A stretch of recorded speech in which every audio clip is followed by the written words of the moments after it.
Thank you, PJ. It is time for another edition of the Pair and a Spare podcast. We are presented, as always, by Jax Cafe, jaxcafe.com. I'm Justin Gaard from The Fan. We've got Ryan Burns from GopherIllustrated.com. Ciao, arrivederci, Chip Scoggins. I don't know any other Italian words, but he's back. Buongiorno, Chip Scoggins. Ciao, ba. Luigi, Nana. That's what we say to Lou Nanny. Welcome back to the States. Yeah, I'm turned upside down a little bit. I'm not gonna lie to you. It was a early morning.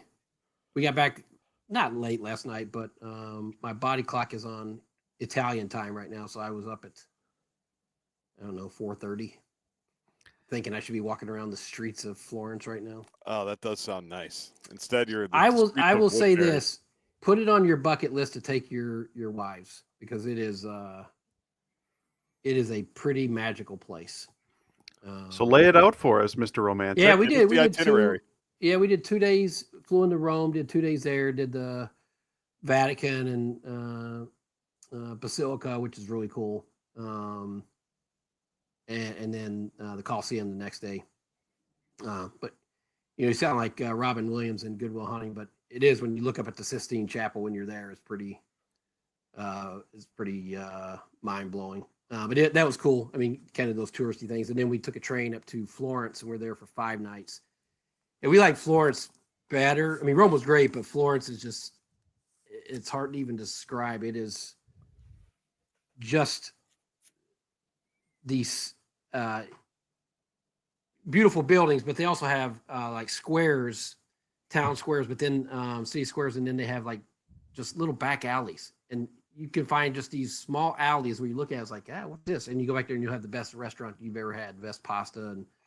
And so we did a lot of wandering. We had we did a mix of organized things and then just kind of wandering around, stumbling into places, which was cool. I mean, and I don't cook, I grill, but I can't cook. Yep.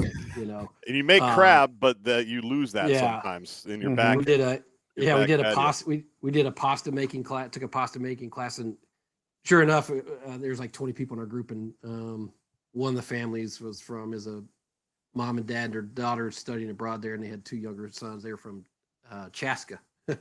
But we did that. That was cool. We did probably our favorite thing we did was we did a e-bike tour. In this town, it's like 20 miles outside of Florence, up in the Tuscan hills, and it's not like just a guy who did it. Just me and my wife, and he only does 4 people at a time, and there's no one else, so it's just me and my wife. And it was as authentic as it gets. There wasn't a lot of, I don't know that anybody else does it, because we didn't see any other bike tours. And I mean, we went, through these small villages and out in the Tuscan fields, and just it was incredible. It was 4 hours, and it was just and a guide, which is a super cool dude who lived there. He grew up there, took us by his childhood home. And I mean, part of it was like, the author who wrote Dante's Inferno and the trilogy there. Like, we went by the house that he lived in. I mean, it was a blast. And then we took a day trip to some wineries out in Siena, and I forgot the name of the other town, San something. How much wine did you drink on this trip? Oh my God, it's unbelievable. Like, their wine is so different than the wine we get here. Like, you just go there to, that's the other thing I'm gonna have to get used to, is not having wine with lunch. Like, that is, the re-entry is going to be tough. The no wine at lunch, because that was pretty much a staple. But it's weird. Like, you just get the table wine. Like, you say, give us a table wine red, and they'll bring us like this Chianti that's just so good. And it doesn't, it's lighter than ours. So you're not walking away feeling like, oh my God, I just had a bottle of wine. It's like, it doesn't, I think that is like 11% alcohol or whatever, but it was just so fantastic. The food was outstanding. You're going to get a good meal everywhere. And it was, as we say, other than our trips with our kids, I mean, it was the best experience that we've had in our lives. I mean, it was just, I would highly recommend and put it on your bucket list for anybody listening, because it's just it's something, we think about like our history in this country. And then you go there and they start talking about, this was 200 BC, when these things were built. It's like, whoa, this is incredible how the history and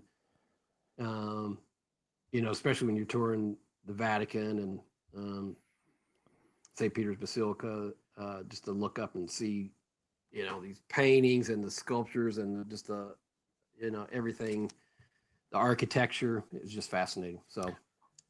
Well, that's what I want to know for Justin. What was more breathtaking for you, the Riverwalk or the Magic Kingdom?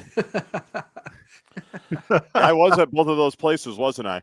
I would actually say the Toledo Mud Hens ballpark in downtown Toledo, Ohio, where I actually was, or the Springfield, Missouri hotel where I was for about 8 hours, where there's definitely some type of operation going on there at the Springfield, Missouri hotel. Just some of the people I was seeing kind of going in and out of rooms. There's definitely some business going on, it seemed like, but yeah, nothing like that. Although the level of detail in Disney World also the same. That is my favorite part, is that we actually survived 13 hours at the Magic Kingdom. I also, like Chip, had to get accustomed to not drinking during the day when when I came back, because it is funny how you get into those habits of, I'm on vacation, let's see. And table IPAs are good wherever. That's right. I could just do whatever. So I did have to. That was a little bit of an adjustment where you're like, well, it is lunchtime, but I probably don't. I'm not driving anywhere. I'm getting on a bus to go here. I'm at the beach to go there.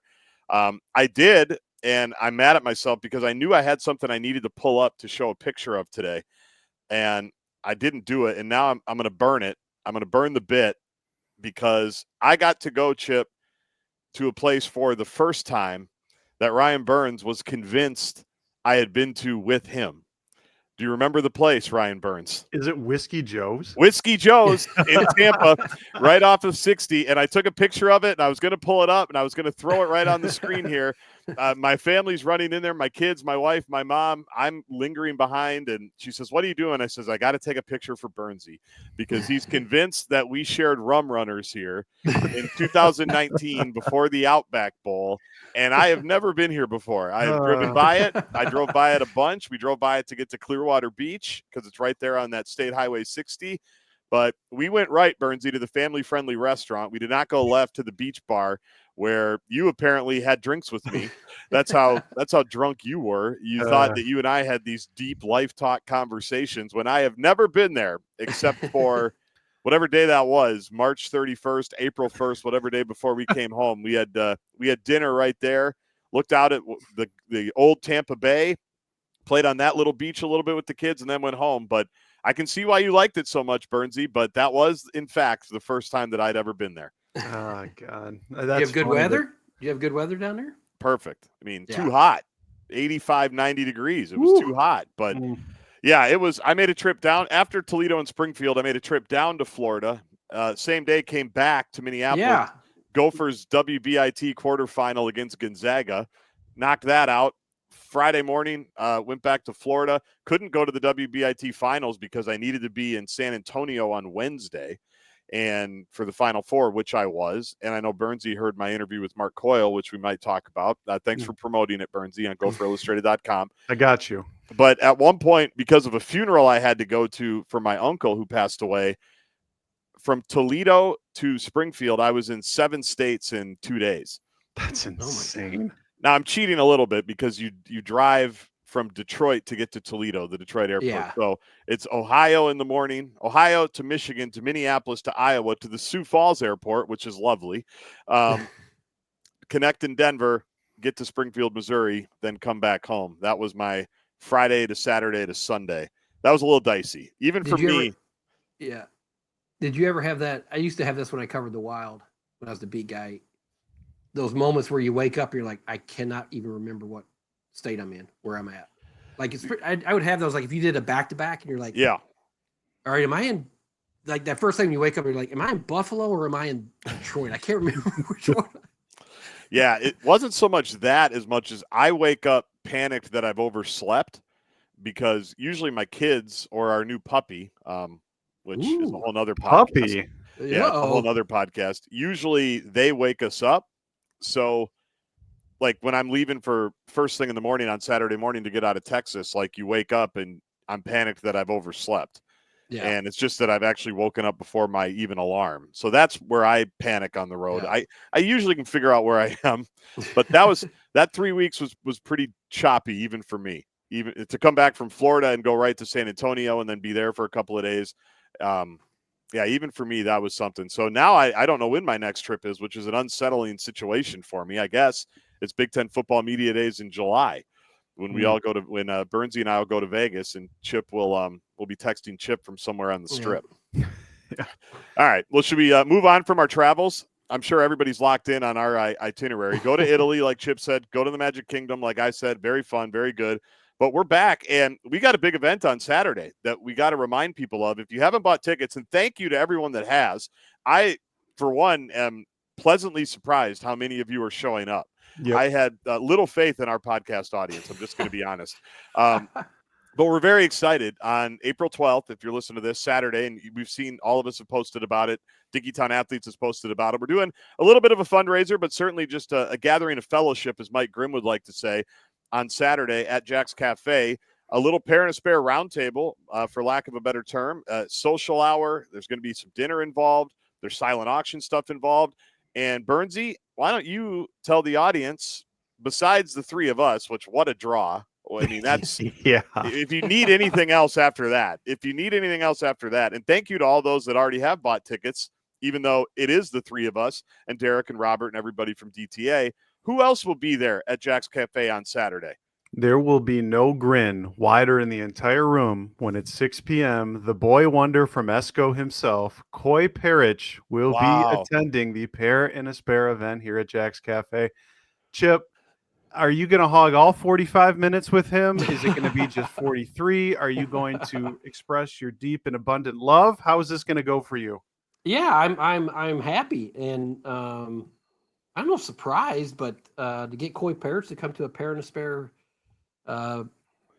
event outing, and I'm sure for Gopher fans, this is going to be a great chance to get to meet him, get pictures, kind of. I was thinking about this. Think about how popular he became with the fan base in 1 year.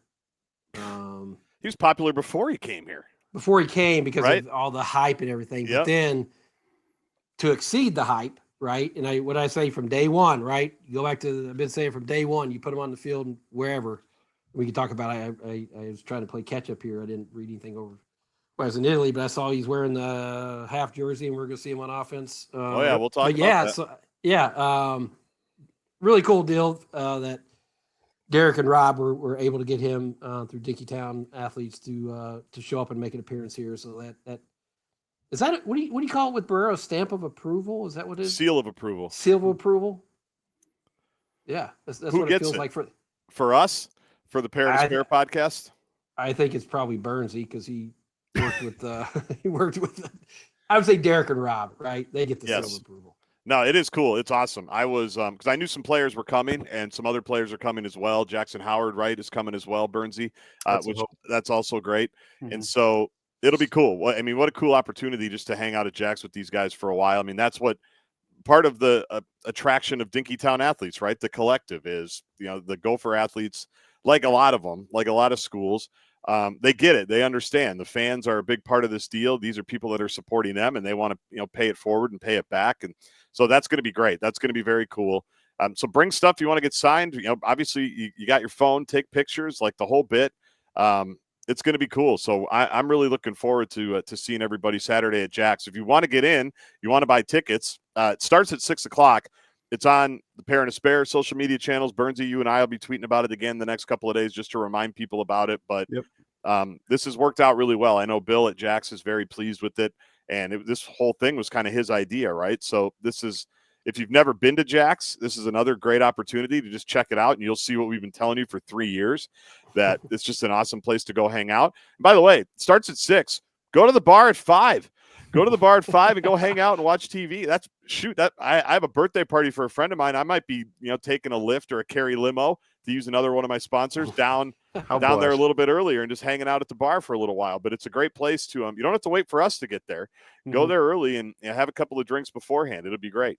Yeah, so Koi's going to get there around 6 o'clock. So for those of you who that's going to be the main attraction and not seeing the bright and shining faces that is Justin Gaard and Chip Scoggins, or making fun of my face for podcasting, if you're there to meet Koi, talk to Koi, again, get there around 6. He'll be there from at least 6 to 6:45. So come hang out with us and have a wonderful Jax Cafe meal. All right. You can find the info on how to buy tickets at the Dinkytown Athletes Twitter handle, at my Twitter handle, at Burnsy's Twitter handle. It's all good there. So that's on Saturday night. I got to mention that on the last flight I took, Chip, from San Antonio, it was like 6 a.m, land back in Minneapolis at like 8:39, whatever it is, going down the escalator to baggage claim to grab some stuff, actually just to meet my family who were picking me up. And the guy, and I wish I would have asked him his name, turned around and said, "Is your phone at 100%?" I'm like, "You're so popular. What's it like?" Chip is. And I said, "No, it's not." And I'm on like 90 minutes sleep, and I probably I look probably like I do right now, a little bit weathered. And I'm just like, nope, and neither am I. I go, the phone's at like 70. I didn't even bother to plug it in. I'm just glad the boarding pass worked, everything that went along with that. Well, it's funny. Before we were getting ready to leave, my wife had bought a portable charger, right? And we're like double checking everything, make sure checking off the list. We got everything. And she's like, you mean buy a second portable charger? She's like, because I know you get nervous when it's below 80. I'm like, you know what? Below 80. I'm going to I'm not going to look at my phone on this trip. I'm not going to be on Twitter. I'm not going to be. So I was good. Like I barely pulled my phone out. I was going to enjoy my trip and not be consumed by whatever is happening back here. So, well, that's smart. Yeah, I should hope so. So I didn't even need a charger. That's good. Congratulations. It was and how liberated did that feel? But it did. I had that sucker plugged in the whole 10-hour flight back from Rome yesterday. The whole 10-hour flight. Free charging. Charging. And I'm sure he wasn't even connected to like the Wi-Fi or anything. No. He doesn't even know how to do that. That's why when you and I text when we're all on the same plane, Chip lands and he's got 42 text messages from us. That's how it works. True. Yeah. By the way, one last aside, a friend of mine, this is one of Chip's worst nightmares. They went to Mexico for their family spring break. They're very organized like Chip is. He discovered the night before the trip to Mexico that his passport was expired. He thought that they got it at the same time that he and his wife got it at the same time. Hers was fine. Apparently his was a couple of years older. So he was on the sweat. And I also love, by the way, for any travel people out there, you can get your passport renewed now and get it in like 18 months. Or you can just show up there and say, "I'm flying today," and they'll get it to you by 11:45. It's the dumbest. Like, Elon Musk needs to look at this. That makes no sense to me. That they terrorize you into thinking you better if you're thinking about traveling in 2034, get your passport renewed now. Make sure it's good. But if you've screwed up and you need it quicker, next 90 minutes or so, just pay us $100. Tell me how that makes sense to anybody, because he said it was just a line, as he called them, a line of West Metro idiots that had forgotten that they didn't need to renew their passport, and they were all there trying to do the same spring breakers just so they could get on spring break. Anyway, I thought of you when I heard that story, Chip, because I know that would never happen to you. It actually did. Believe it or not, that happened to me. Like 4 years. 3 or 4 years. Wouldn't happen if you had a planner, Gaardsy. Yeah, my wife was entering our passport stuff into the Delta, and she calls me. She's like, "Uh-oh," and mine was expiring the next week. Yeah, or it expired the week before, and they didn't have that thing. I had to go to downtown Minneapolis, and they said you can get an appointment. Yep. But this was a Friday. We realized on a Friday. It's like you can come Monday, and it was a nightmare. Yeah, I had to do it as well. Not to get it that quickly, where I needed it like within days. Yeah. But just the expedited stuff, and it just cracks me up because you read it's like, you can sign up for it now, and hopefully it shows up in a year and a half when you need to take your trip, or just come on down. Let us know that you're flying, and we'll make sure you get your passport. It's a wild system. It's a wild system. All right, we're 19 minutes in. We haven't talked anything, except about our event at Jax, which is important. Let's talk a little bit about spring practice because Burnsie, you've gotten to go. They're always in the afternoon, so I can't go, even if I am in town because of the A-job responsibilities. I read your practice report from, I think, yesterday. Of course, you had to include a PJ Fleck cheap shot about, playing mind games with who the quarterback's going to be for the Buffalo game. You just can't let it go. Yeah, even on these beautiful spring days, you can't just say, PJ wouldn't say Drake Lindsay's going to be the starter, ... Gotta love the mind games for the media in Buffalo, ... Like, you gotta love it. Like, he's any different than any other coach, but you just can't help yourself. But I know that we're all wondering about Drake Lindsay. I mean, that is the headline story, right? We could talk about a million other things with this team, and we will. But like last year and like the year before and like for every team, the quarterback's an important piece, the Parent and Spare podcast has learned. So what have you gleaned? What have you learned? What have you seen from the presumptive? Because I'm not going with it until PJ tells me he's the starter. Drake Lindsay as QB1 for the Gophers. I mean, if reps were any indication on Tuesday, he is getting about 90+% of the QB1 reps. And I think it's deservedly so because how with PJ, he's very, how do I want to phrase this? Especially with younger players, he's not quick to praise them, doesn't want to heap expectations on them. But I'll tell you, one of the quotes when I asked him about it after practice was, this is what he said about Drake. And I quote, he's playing at a really high level, probably higher than any young player I've ever had at that position. And how quick that PJ isn't the one to say, not give praise when it's not due. And I agree with him that Drake's playing really well right now. Now, really well for a redshirt freshman, I think, is the important context within that. I think Drake has all of the tools to be a very good quarterback here, the decision-making. And, I mean, you watch him throw a football, it's very effortless. It's fun to watch. And that's where even watching Max Brosmer there with him on Tuesday. And, I mean, they have, I'd say internally, they have very high expectations for what Drake can be. The question is, is he going to be as a redshirt freshman? Because I think unless something crazy happens, again, I don't really think that Zach Pyron or Dylan Wicke are going to challenge him come fall camp. And that's where Fleck said it again. And I think all three of us agree with him. Jobs are not won in the spring. You just put yourself in a position. Fall camp, there's a lot of time between now and Buffalo, but this thing is Drake Lindsay's to lose, and I want to make that very clear. Yeah, I mean, you cover enough football practices that the old saying is trust what you see, not what you hear. If a guy's if he's getting all the first team reps, he's the first team quarterback, right? Right. There's yeah, I mean, just from the practices I saw of him last year, he looks like a Big Ten quarterback physically in the way he throws the ball. I mean, he looks like you can see why he was highly touted. To me, it just comes back down to the things that Max Brosmer did so well: processing, quick decisions, accuracy, managing a game, all those things that we just, you won't know until he gets thrown into the fire. But in terms of the physical skill set, yeah, like anybody can see that he has that. I mean, when he throws the ball, it's like you can tell this kid has a ton of just physical talent. It's just how fast does all the other stuff come? And I'm sure it's going to be, when we had Max on the other day, he talked about the excitement of, when he first got out there, and you could tell he was amped up. And I'm sure the game's going to be flying because they can give him 100% of the reps through spring ball and fall camp. It's not going to be the same because he's not getting sacked. So when he gets sped up, when the game gets sped up and his clock gets sped up, is he able to slow down and process in the way that he needs to? Yeah, it's just, I think it's very clear he's going to be the guy. They want him to be the guy. The reps are telling us that he's going to be the guy. Even the coach speak or player speak going back over the last 6 months says he's going to be the guy. Now he's got to go earn it in fall camp. I would just tell you that, I mean, it's fun. Like, he had some throws at Tuesday's practice where it was like, you couldn't place that any better in the red zone, or you can't put that in a better spot. Or he's adjusting something at the line of scrimmage, which for a redshirt freshman is very difficult to do. Even for NFL quarterbacks, it's very difficult to do. So I want to be the high guy in the room on Drake Lindsay and what he can become. I just think that we all have to remember and temper expectations that he's still going to just be a redshirt freshman. Well, yeah, anytime the first-year starter, it's not going to be clean, right? There's going to be hiccups.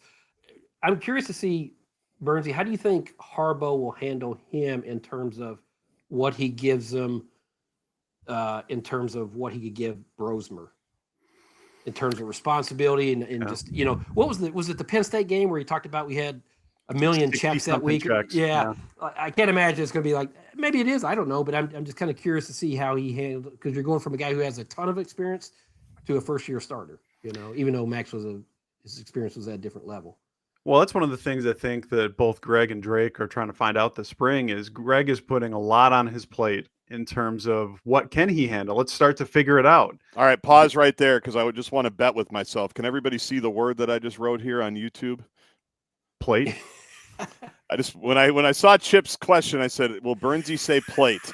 So I just wanted to make sure that we got that written down. For the record, you can watch the YouTube back if you're listening to us on the podcast. So we got plate, the plate cliche from Burnsie. Anyway, sorry to ruin Any your momentum. cheap shot you can take at me is one you're going to take in this day and age. Golly, yep, exactly right. I'm going to circle it. Giblets and juniper. I'm going to circle it for emphasis. Plate was brought up there. All right, go ahead. Well, let's see if he can finish the vegetables on his plate before he moves on to the meat and potatoes. But that is one of the things I think they're experimenting with is maybe at one practice, you really try to load him up before practice saying, Danny Collins' defense is going to do X, Y, and Z. You need to make the adjustments at the line and see how he does. I mean, you're going to be able to watch it back. But that's one of the things that they're going to find out. I mean, they're experimenting with a lot this spring. I mean, I saw offensively, one of the packages was a 4 tight end package, which we're going back to the wishbone, baby. We're going to jumbo. I mean, they're doing some different things here this spring, but that is part of what makes Drake Lindsay is he's very smart. And from all indications and from the things we've been told, that he can handle a lot of the things that younger quarterbacks of yesteryear cannot handle in terms of mental processing. Do you think it'll be the pass to set up the run philosophy again? Well, that's where it gets interesting is even just kind of getting to know this 2025 team a little bit more. I think they're going to run the football more because if you're talking about the 3 facets of the game, offense, defense, and special teams, I have many more questions about the defense and I have many more questions about special teams than I do offense. And that's where if the defense isn't going to be as good, and that's not a shot at Danny Collins, I just think that's kind of the reality of how top heavy they are at spots on defense. You're going to want to play ball control at times, and they're going to want to try to hide the defense maybe a little bit more than they did last year. Well, and I would think too, much like we're seeing with the Vikings with J.J. McCarthy, you want to build that infrastructure around a quarterback. I mean, they have 19 running backs on scholarship now. I mean, there's some I would think there's some idea about, hey, have a pair and a spare and a spare and a spare and a spare because we're going to run the ball and we're going to be put Drake in the best possible position to excel. Where it's, you could tell me about the lines. I was looking at your depth chart on your thing, Burnsie. I mean, there's some new faces there, and we'll see how that group comes together.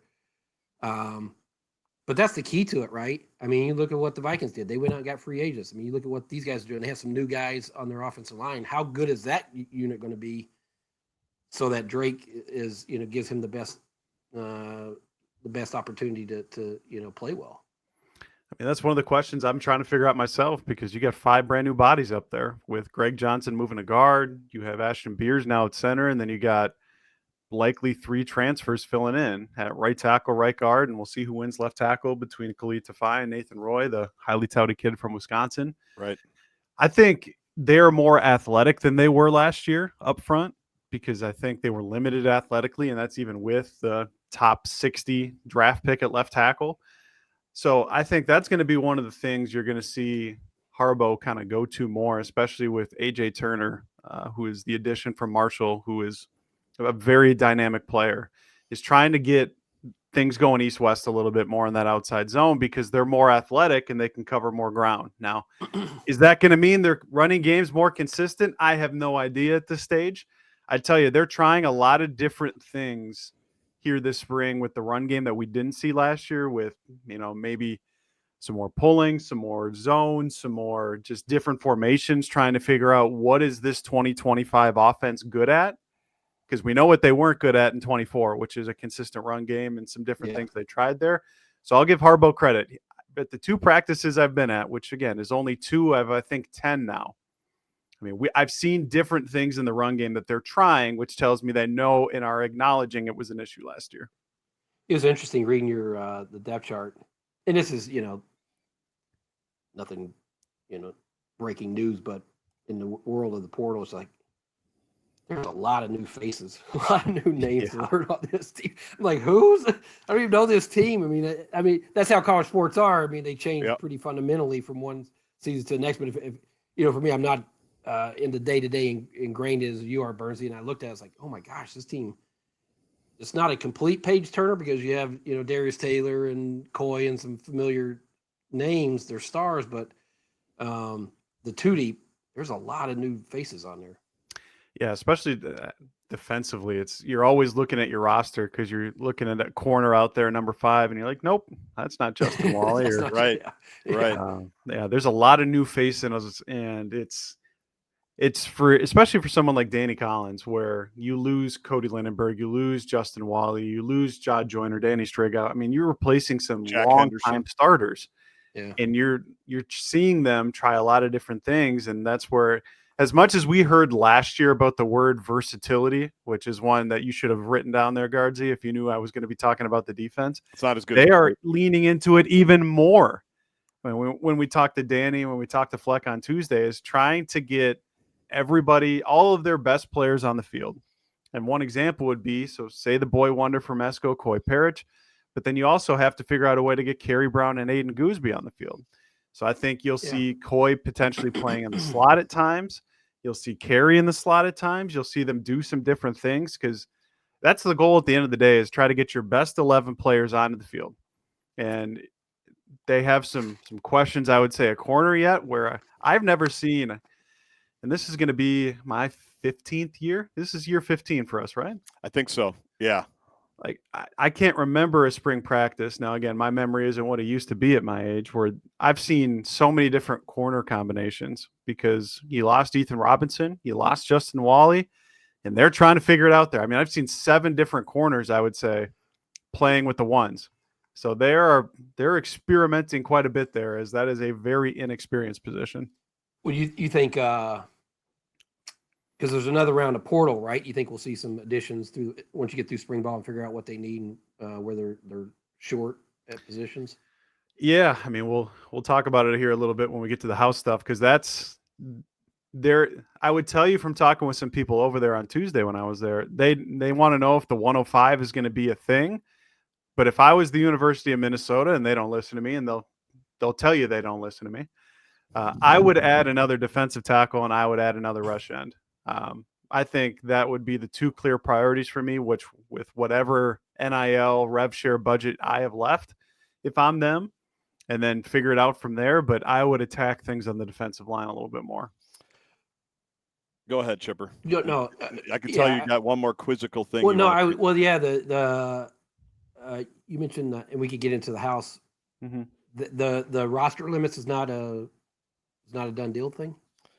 Not done yet, mostly, and we can transition it if you want, because they just had, when I was in San Antonio, everybody was talking about Monday as a big day, because Judge Wilkin in Oakland was going to maybe approve this settlement to let everything go now, and people can start getting paid in July and the whole bit.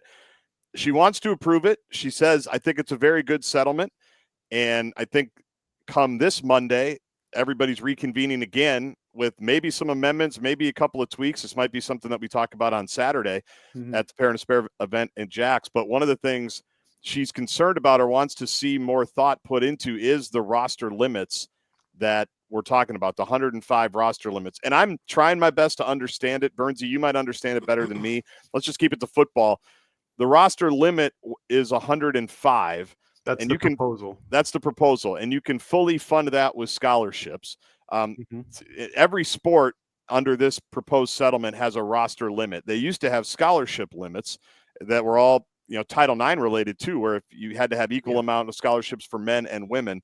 Now you just have these roster limits where you can have as many people as you want on a team, but essentially you have to have a scholarship for them, is kind of the way that it seems like it's going to be. So a lot of schools are doing what? They're saying, well, we're going to do 105 football scholarships, but if we had 30 for track and cross country, let's just say cross country, we're going to dumb that down to 17 or 18. We're going to eliminate spots. And that includes people that are already on the team. So what the judge is trying to figure out, is there a way to grandfather the people that are already on a roster somewhere, so we're not just eliminating their spot theoretically right now? And because a lot of Olympic sports, like I played, oh, good for me, have seen their rosters cut a little bit, and those athletes are going to these hearings and going, you're taking away our spots, you're taking away our opportunity, and we might not have any other place to go. But I've read reports where schools are adding roster spots in other sports, in those Olympic sports, like in really some. going up in some. I don't know many football programs are going to go up to 105. I haven't seen that. Oh, really? I think a lot of them are going to stay at 85 because it's. I mean, for the Gophers to go from 85 to 105, so you're 20 scholarships. Here's my Tennessee math again. Yep. Let's say, what do they pay? 30,000 for a scholarship? 25. I mean, on average, because it's a little more than that, but yeah, because most of them are coming from out of state. So let's say 35. That adds up pretty quick. I mean, that's a big expense. So I would be surprised if a lot of schools do that. I've seen them add in other sports. Yeah. So the question that Minnesota has and everybody has is, are these roster limits that I believe were going to be imposed? I think August 1 was the day you were going to have to be at or under the 105 for football specifically. Are those going to be in effect? And the thing that Minnesota and all these schools are running into is the transfer portal opens again next week. Right. For about 8 days it opens, where you have to put your name into the portal by then or else you're going to be on your team. So is Minnesota and every other Big Ten school going to have to start, quote unquote, cutting guys to an extent to get underneath the 105? Because you've also got all the high school kids coming in June. Plus you're going to want to add probably 3 to 5 transfers from the portal. Well, if the judge continues to hem and haw and not really give them an answer, I don't know what schools like Minnesota are going to do, because you don't have an unlimited, say, NIL roster like Tennessee. Like, you have to know how your money is going to be spent as you're renegotiating some of these rev share deals. Are rev share, is that even a thing? Is it going to be a thing this year? And I think the other part of it too is, even with these roster limits, is she's talking about grandfathering in these athletes, which I get to an extent. Right. But then the other part of it that is interesting, Chip, is she talked about on Monday, she might want to revisit this every year, which can you imagine trying to revisit this complicated, complex issue every single year with it'd be a mess. If you grandfather them in, how are you going to get below 105? I don't know what's more exasperated, Chip learning about this right now or his phone dropping to 79%. Yeah, I'm it doesn't seem like it adds up. And especially if you did it every year, I can't imagine anybody would be in favor of that. No, I mean, I think the grandfathering in part, you would just basically let all the people that are on rosters run their course. You know what I mean? Like, say, it would be, someone would have to monitor it, someone would have to watch it. But if you have 110 this year, you've got 5 seniors. Obviously you're going to have 20. Let the people that have been part of your program. It'd be really a 4-year deal, right? To let people run off eventually. And then in 4 years, you could say we're doing this at 105. That's just thinking about it on the fly, which is very dangerous.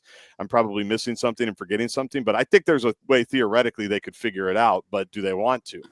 Somebody asked me this while I was on where I went on vacation.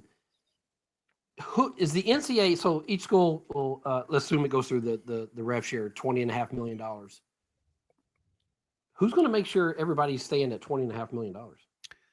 Well, that's where with the rev share amount, and that was also part of the thing that was of intrigue last week, was a lot of these basketball deals with the transfer portal and everything. A lot of them thought that she was going to approve the rev share amount, which if she did, then all of the deals over $600 via NIL exclusively would have to go through the clearinghouse, which I believe is partnering with Deloitte. Yeah. That to sounds kind right. of make sure it's an actual deal of some kind, and it's not just the Tennessee boosters putting money in a McDonald's bag and giving it to a running back of some kind. Yeah. Like there has to be validity to some things. Now, all of these schools will then have to report their numbers to the NCAA, and I think Deloitte is again the company technically overseeing all of this. But because she did not issue a ruling, that's why I think you've even seen with the basketball portal here, deals are still.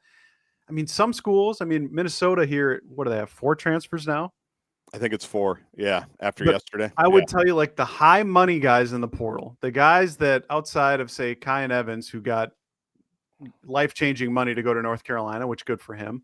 But these life-changing money deals aren't happening as much because all these agents are still in a staring match with these institutions saying, well, we want 1.5, and the schools are coming back and saying, well, we think you're valued at around $750,000 to $1 million.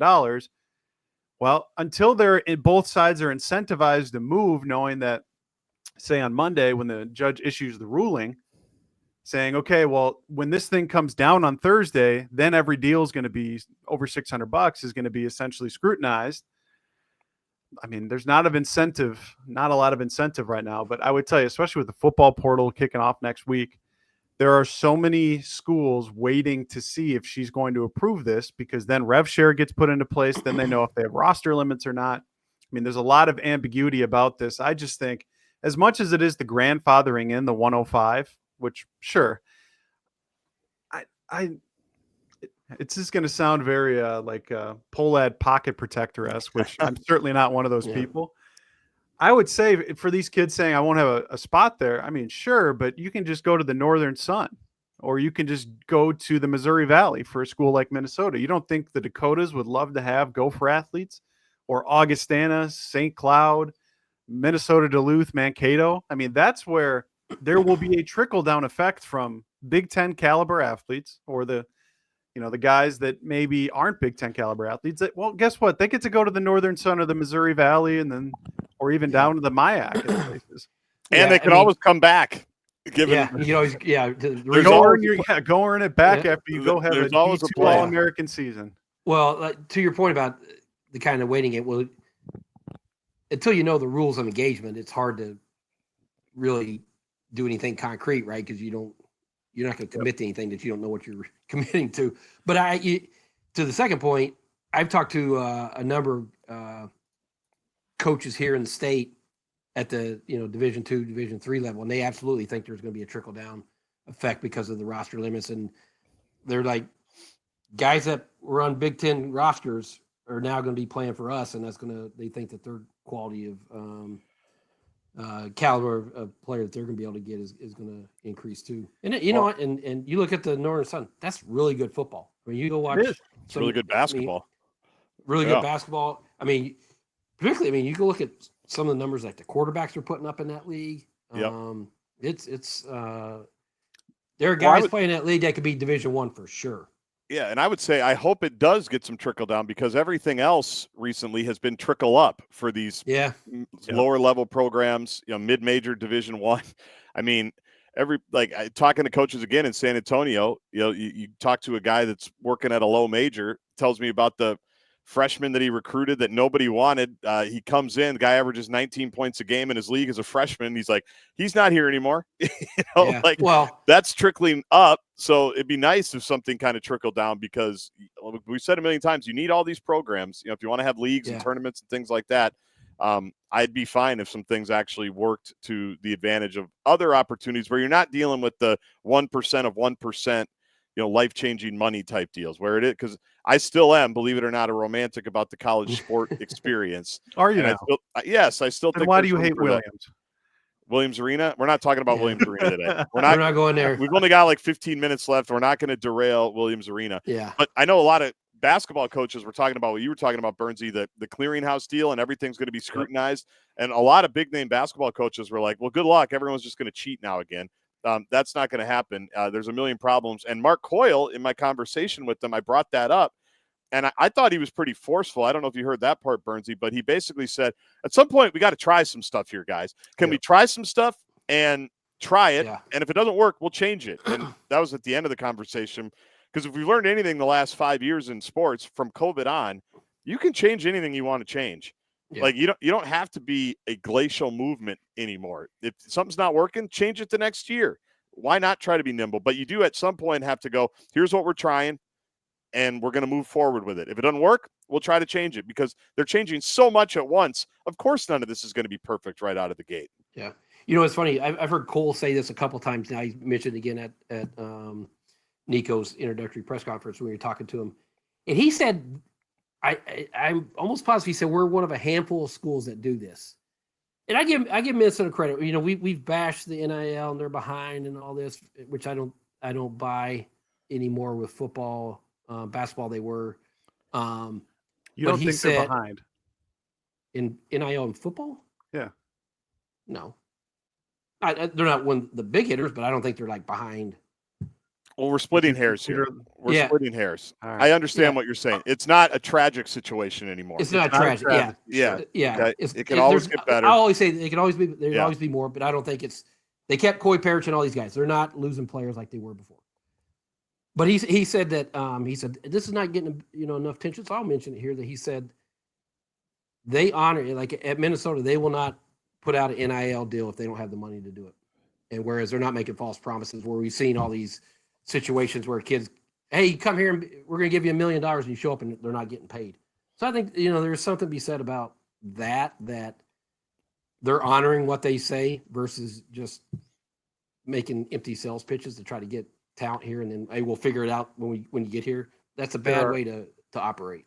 Yeah, there are absolutely ACC and Big 12 schools that have signed players that the Gophers were looking at, both in basketball and in football, to these deals, and then they didn't get paid on them. I mean, I've heard of certain ACC schools specifically that are literally their NIL collectives are operating on a month-to-month basis, which is insane. Like that is no way to run a business. Now, I'm not an entrepreneur. I don't know anything about that, but that seems like bad business to me. Well, hold on. Were any of those teams in the playoff or the NCAA tournament? Because I might do it that way. If that's I might try for a year. Those teams actually did end up making it at the very end. Oh, okay. Oh my God. Yeah. I guess so. It worked out. Worked out for them. Yeah, worked out for the school. Maybe they have the money now. But I think Chip's point is, I think Minnesota is hoping that agents now know that Minnesota pays on their deals, whereas if they're competing against some of these schools that have a history of not paying full on what they promised, that they won't go back to them. Now, again, those are the schools also offering a larger amount more times than not. Sure. So it's more risk, more reward for those types of guys. But yes, Chip, that is one of the things that I think Minnesota really wants to stress is they pay on their deals. Like if they tell you there's an amount coming, you're getting paid 100% of the time. Whereas maybe at some other schools, you're hoping to get 75% of that. Yeah, it's a Wild West where even us discussing that is just like an insane proposition. Yeah. It was fun again to be at every coach that came to talk to me. And I talked to Greg Gaard, Brad Underwood, Power 5 guys, and then, low major guys, Division II guys, Matt Margenthaler, Minnesota State. You're a man of the people. You're a man of everyone. Yeah. John Tower, Chips guy, Johnny Tower, had a great conversation with him. That was a lot of fun. As they're like crossing paths, and doing the bro hugs and talking to each other, literally all they talk about is the portal. They just go, how's the portal? Well, I mean, Greg Gaard's talking to me. By the way, I told him, if people didn't hear it, I told him we're taking Lakeville back to his face. I said, first of all, I asked him, I said, what's your favorite restaurant in Lakeville? That's how I am. That's how I said. What a question. And he said Culver's. And I'm like, of course it's Culver's. The Wisconsin company. You can't even do Dairy Queen. Can't even give a Minnesota company a couple of your bucks, Greg Gaard. And he's like, Culver's. I said, we're taking it back. We've had enough of it. And credit to him, he didn't miss a beat. And this was maybe my favorite part of the weekend. He said, that's all right. I'll go to Wayzata and Cretin and hang out with those guys for a while. I mean, that's just good stuff. That's good back and forth right there. That's high quality material. But I'm talking to Greg Gaard about Culver's, and like 10 minutes later, I'm looking on Twitter, and Wisconsin's got a commitment out of the portal. Like, I'm sure he knew about it before he sat down, but like that's how this stuff is going. He's there with his wife, at the Final Four in San Antonio, and they're all, Brad Underwood literally shook a guy's hand and said, how's portal life treating you? Yeah. And that was it. I mean, it's crazy. You mentioned Johnny. tower. I land, or might have been while I was still there. He loses Kendall Blue, and Kendall Blue is a family friend. I love his mom, Lisa. We're good friends, and East Ridge kid. I mean, he's there. Helps get that program off the ground at Division I 3 years, and now he's at Nebraska, and I'm sure he's got a nice NIL rev share package, and I hope he does well. But that's the mid majors right now with rev sharing coming in. I think would be a really tough place to be, even more so than it even was before with the portal. Now, when you add the rev share component to it, it's if you get a kid that's a good player, you're probably going to lose them, right? Right. But I like most coaches kind of understand. They're saying we can do the same things we did before. He goes, but it's going to be in a year now, or maybe 2 if we're lucky at the mid-major level. That was kind of the theme I got from all of them. We're going to do our best with the guys that we have. We're going to still try to find the right fits. We're going to still do what we've done our whole career. And I guess in a way, they're like, our job in a way is to help find them the next opportunity where they can go. I mean, literally, that's kind of how some of them framed it. Like, we're going to do the best, hope that we do the best for them. They do the best for us. And if they have an opportunity to go change their life, which, I mean, imagine being 20 years old and just getting, let's just say $100,000. And at a lot of these places, you got your food, you got your scholarship, you got your education. Like, I mean, that can set you up for life if you do it the right way. It's so there's not a lot of bad blood in it that I noticed this year, as much as the last couple of years. I think people kind of understand the deal. Well, that's the thing. I mean, when all this first started initially, I think the reaction was like, come on, where's your loyalty? Where, they took it. And then if you stop and think, okay, let me put myself in that person's shoes. Totally. I would have been out the door in 5 seconds. I'd be in the portal every year. If somebody's going to pay me $500, $700, $1 million, you think you're not going to go? Come on. It's true. You're going to take the money. You are. Mm-hmm. It's true. Any other headlines or highlights? Thanks for promoting the Mark Coyle podcast on Gopher. Yeah, what was that? What was any major headline from the Coyle thing? Burnsie, you listened to it, and this was Burnsie's quote, Chipper, on his message board. It was actually insightful, which I'm going to put on. All right. I'm going to put that on my tombstone.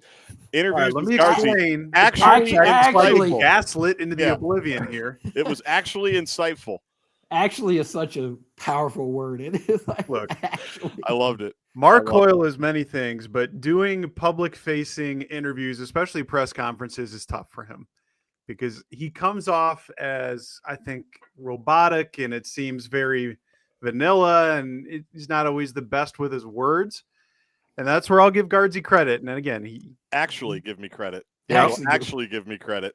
The rapport you have with Coyle actually makes him kind of turn it down a little bit in terms of he feels obviously comfortable with you, which then he'll be able to crack jokes. He's able to give you insight. He's able to kind of just be a human being like the rest of us and make us feel like we can empathize with what the University of Minnesota is going through. Now, again, nobody is throwing Mark Coyle a pity party, but to hear Coyle talk about how, they have to run a balanced budget every year, whereas Illinois is, I think, like $200 million in debt with different things. And he rattled off about 4 schools. Yeah, he was Rutgers. Was Rutgers on that list? Rutgers was one of them.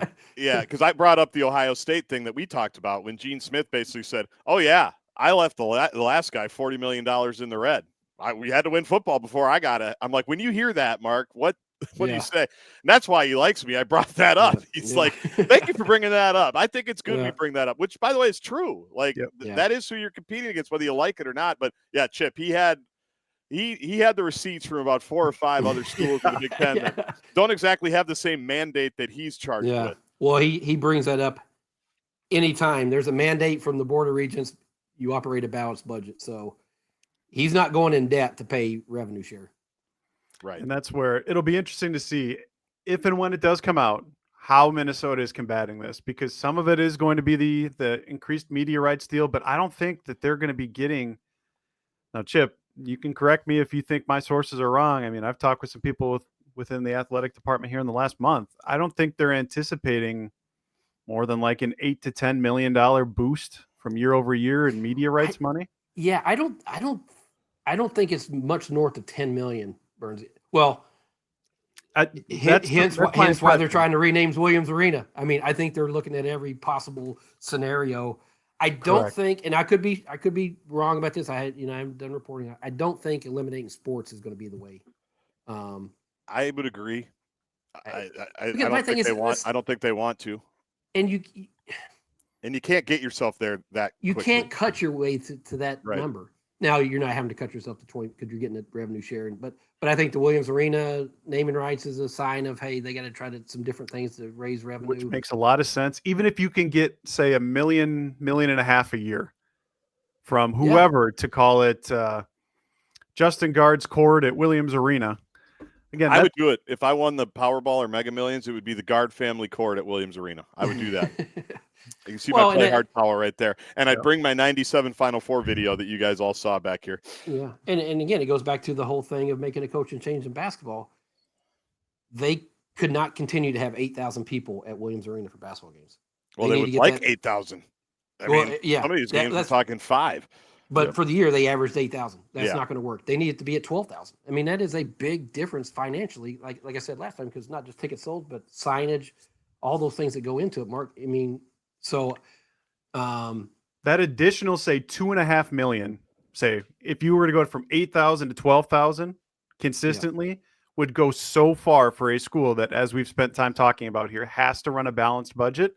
And if you don't want to cut sports, that is going to be the avenue, which is what obviously Coyle is exploring. Yeah. All right. Well, let's wrap it up here and remind everybody. I got one announcement at the end that we need to make. Do you have your planner right next to you, Chip? I do. Actually, I was just filling in. Okay. Go get your planner out. Cause you got to look at something here in a minute. Open it up. Jax Cafe on Saturday, April. I need you to look at April, but just hold on a second. April? Jax Cafe on Saturday. Yeah. Ciao. It's April. Where am I? You are, I think, in Woodbury. Jax Cafe on Saturday. You can still get tickets. Koi Perich is going to be there. Jaxon Howard's going to be there. Some other guys are going to be there. Actually, I know some parents of other student athletes are going to be there. So it's going to be a good group. And I'm overwhelmed by the ticket sales that we've had already. But we'd love to have you join us at Jax on Saturday. It starts at 6. You can get there before. Go have a drink in the bar. I don't know why you wouldn't. And we'll be there hanging out. The Dickeytown Athletes co-founders will be there as well. Should be a good group of Parent Aspire fans, Gopher fans, the whole bit. We would love to see you on Saturday. I'm really excited to see you there. And Parent Aspire podcast Twitter handle, my handle, Burnsie's handle, Dickeytown Athletes handle. Very easy. You click a link, you buy your ticket. We'll see you on Saturday. Parking, as we know, very easy, right, Chip? Extremely easy to get down there. One of the best things about it. You get a plate of dinner, right? I mean, you're getting food out of the deal. That's the beauty of it, too. You get to eat at Jax, which is great. Anything else you want to say about that before we do a quick calendar check? No, I think the meal, I wish I had the menu on the top of my head, but Bill sent it, and it's fabulous, right? I mean, I think you get a wine pour, you get an entree, a dessert. I mean, it's just going to be. It's going to be great. It's Bill. It's Jax. You're going to want to meet Bill. Right? High quality. Yeah. Just had his dad's birthday there. I think his dad's 89th birthday, I want to say. I saw that on Twitter. So they had the matchbooks and everything. You'll see. If you've never been to Jax, it's just an easy way to just get you to Jax. You can see why we all love going there so much. It's so cool and so classy. So that's on Saturday. Get your tickets. We'll see you there in a couple of days. All right. Thursday, a week from today, April 17th. Are you clear, Chip? You're going to need to be clear. I don't see anything on it. Okay. In the 9 o'clock hour, Burnsie, are you clear? I should ask you. I know you're clear. You want to go ask Liz? Want to ask your cat? Do you have anything on April 17th? I think we should be good. All right. I can't give the entire announcement away, but I am 90% certain 1 week from today, it is episode number 100 of the Parent Aspire podcast. Wow. We will be so next Thursday. We're not going to take a week off. Next Thursday, April 17th, we will be recording the 100th episode of the Parent Aspire podcast, which seems ridiculous. It is. We've already done 100 of these. Start your day at 100%.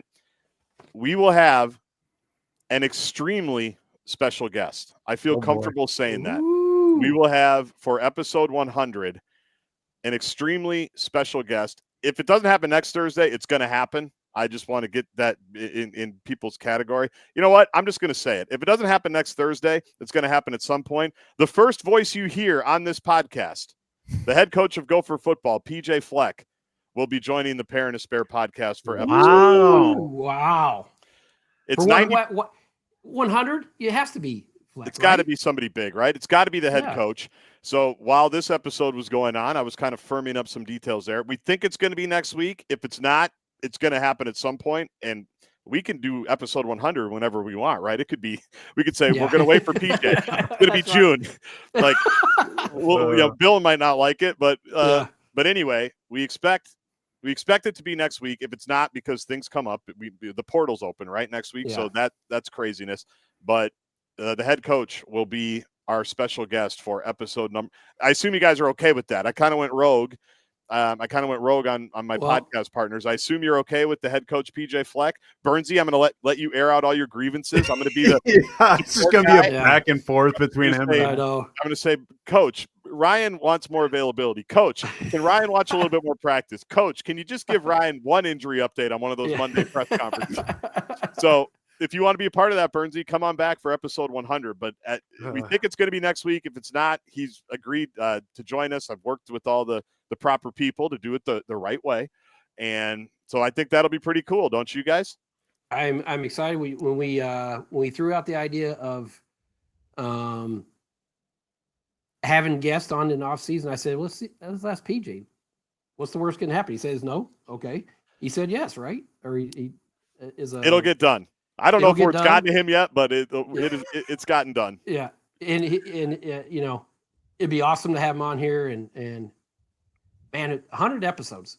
It's going to be emotional. Like I think back to our luncheon at over there by K-Fan, where we had this little brainchild, and you came up with the best name ever for this podcast. Just like that, Gaardsy's Quick Wit, Pair and a Spare. It's been my only value to date on the podcast as well. That'll be fun. If we get PJ on here, that'll be fun. Yeah, we will at some point. But I do want to give people the heads up. We think it's going to be next week, and if it's not, it's something fell through. We're not. Burnsie will be mad about it because he has to. But the rest of us don't live in a world where we wake up angry, looking for grievances. Oh, you're gonna make me just get up and leave. This has been a lot of gaslighting today, even for me.